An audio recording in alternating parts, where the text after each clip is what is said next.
Hey guys, let's get more news about Dallas, but first, don't forget to subscribe and leave your like. Packers lose DL coach candidate to Cowboys. New Dallas Cowboys coach Brian Schottenheimer is wasting no time in filling out his coaching staff.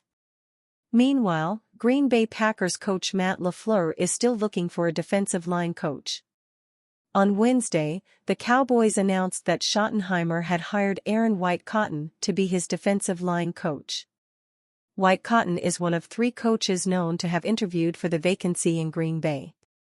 White-Cotton and Casey Rogers, who went from the Tampa Bay Buccaneers to the Detroit Lions, are no longer available. The only known candidate who remains available is former Chicago Bears defensive coordinator Eric Washington.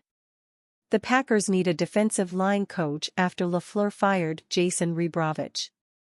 Washington is a strong candidate.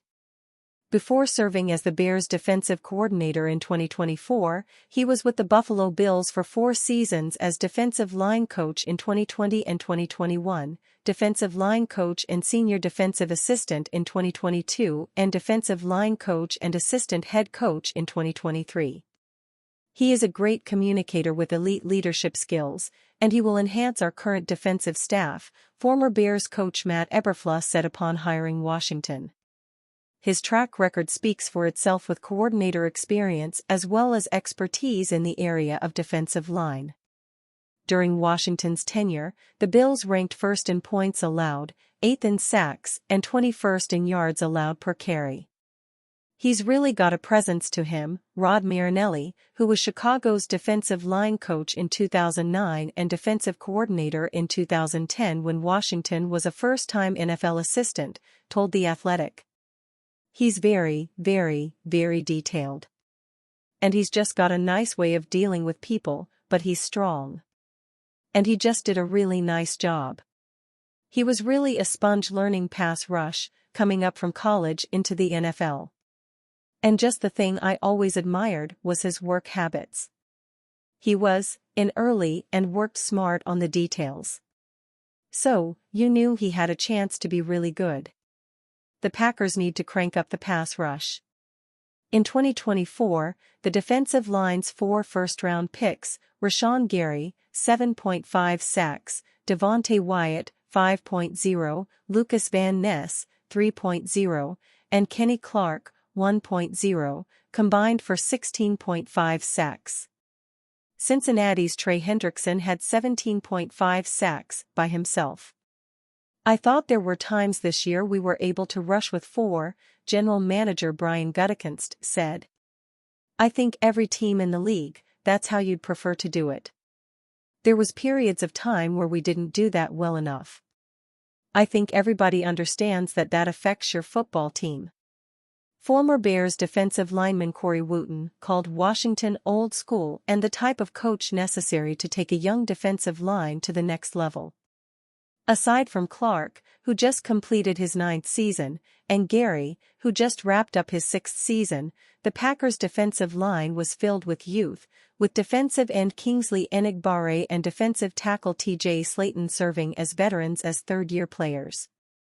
LaFleur also could look within his staff. Vince Agabase was Rebrovich's assistant last year. He was Jeff Hafley's defensive coordinator at Boston College from 2020 through 2023 and also was an assistant defensive line coach for the San Francisco 49ers in 2016 and 2017. I had the opportunity to work with Vince in San Francisco and his knowledge of the game, energy, and commitment to the players jumped out to me, Hafley said after hiring Agabase in 2020. At Ohio State, he trained under one of the best defensive line coaches in all of football in Larry Johnson, and he gained excellent experience the last 2 seasons at the defensive line coach at UCLA. Latest rumor strongly hints Brian Schottenheimer wasn't Cowboys' top choice. It took one question for Brian Schottenheimer's introductory press conference to turn into an absolute circus, otherwise known as the Jerry Jones Show. The Joneses' buffoonery aside, Schottenheimer knocked it out of the park. As much as Jones beat around the bush when asked why he picked Schottenheimer, the newly minted head coach clearly outlined his culture and the players he wants. It is seldom when a head coach botches their introductory press conference, but Schottenheimer knocked it out of the park. He should have inspired some confidence and hope into an apathetic fan base. Unfortunately, Jones didn't sound like someone who had conviction in his decision.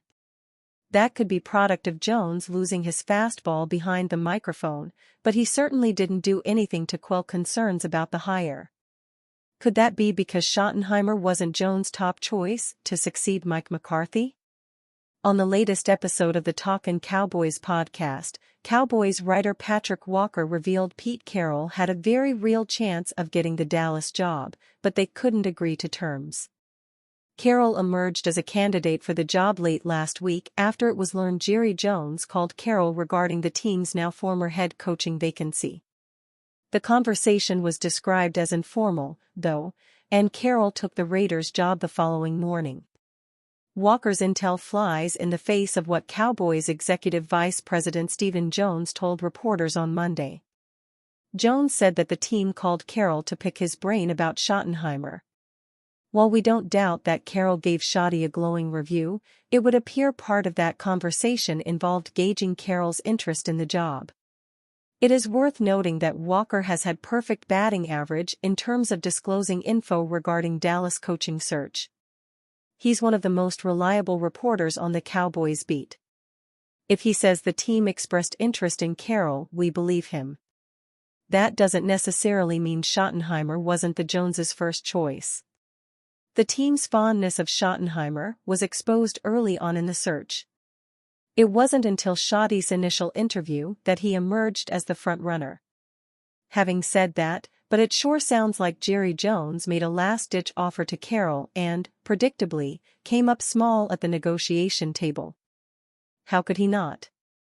Carroll is a Super Bowl-winning head coach with a near .600% winning percentage in 18 years as an NFL head coach. He made close to $15 million per year in his final years with the Seahawks. For context, McCarthy made $4 million in his final year with the Cowboys. Jones was never going to win a bidding war for Carroll's signature, but it is noteworthy nonetheless that he was interested in the 73-year-old before circling back to Schottenheimer. Cowboys conduct OC interview with Cardinals' Klayton Adams.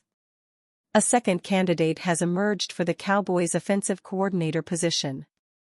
Cardinals offensive line coach Klayton Adams interviewed with Dallas yesterday, Connor Orr of Sports Illustrated reports. Even though this is the first one he has been connected to, Orr adds that Adams can be classified as a top candidate for the Cowboys' OC gig. He has yet to operate as a coordinator at the NFL level, although he does have experience as a co-OC dating back to his college tenure. For the past 2 years, Adams has held his current role in Arizona.